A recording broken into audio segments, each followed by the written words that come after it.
ধারাবাহিক পারফর্ম করে আলোচনার কেন্দ্রবিন্দুতে মুরিলো, তার সঙ্গে ডিফেন্সে আরেক ব্রাজিলিয়ান মোরাতা। সুযোগ পেলে পারফর্ম করেন ব্রাজিলিয়ান দানিলো ও কার্লোস মিগুয়েল। এই চারে যেন বদলে যাওয়া দল নটিংহ্যাম ফরেস্টের চার ব্রাজিলিয়ানের হাত ধরে আনা সাফল্যকে ঘিরে বিস্তারিত থাকছে প্রতিবেদনে।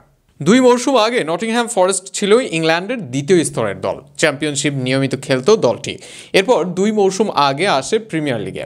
গত আসরে দলটি শেষ করে 17 নম্বরে থেকে, তার আগের আসরে শেষ করে 16 নম্বরে, অর্থাৎ রেলিগেশন জোনে ফাইট দেওয়াই ছিল তাদের লক্ষ্য। সেই দলটা আছে ইপিএল এর 6 নম্বরে, আছে চ্যাম্পিয়ন্স লিগ খেলার হাতছানি। রাতারাতি নটিংহ্যাম ফরেস্টের এই পরিবর্তনে একজনের নাম সবার আগে আসে, তিনি মুরিলো।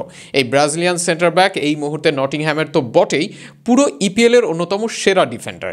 অল্প দামে যেন সোনা কিনে নিয়ে আসে এই ইংলিশ ক্লাবটি। বড় দলের বিপক্ষে হেড, ক্লিয়ারেন্স, ট্যাকেল থেকে শুরু করে লং বল বা ফাইনাল থার্ড, মুরিলোকে পরাস্ত করা অসম্ভব এক কথায়। নটিংহ্যাম ফরেস্টে যোগ দেওয়ার পর সবচেয়ে বেশি মাসে সেরাও হয়েছেন এই ব্রাজিলিয়ান। তাই মুরিলোকে ঘিরে নটিংহ্যামের গল্প লেখা হবে তা তো অনুমেয়ই।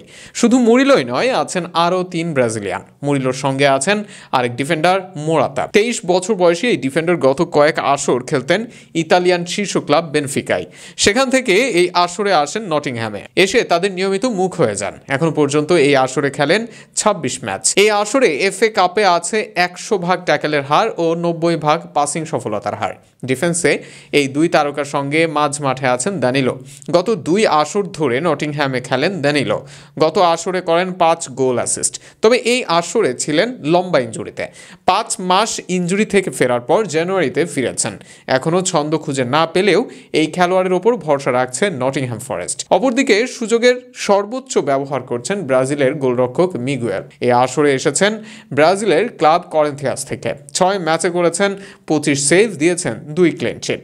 সব মিলিয়ে আগামী দিনে নটিংহ্যামের ভরসার প্রতীক হতে পারেন তিনিও। এই 4 ব্রাজিলিয়ান নটিংহ্যাম ফরেস্টের। মুরিলো মোরাতারা নিয়মিত খেলছেন, সুযোগ পেয়ে ভালো করছেন মিগুয়েল, আস্থার প্রতিদান দানিলোর। সব মিলিয়ে এই 4 ব্রাজিলিয়ানের সঙ্গে উড অ্যালেঙ্গাদের জুটিতে এই আসরে ঘুরে দাঁড়ানো দল নিউ ক্যাসেল। আগামী দিনেও এদের নিয়ে নিউ ক্যাসেল এগিয়ে যাক, এটাই চাওয়া তাদের ভক্তদের।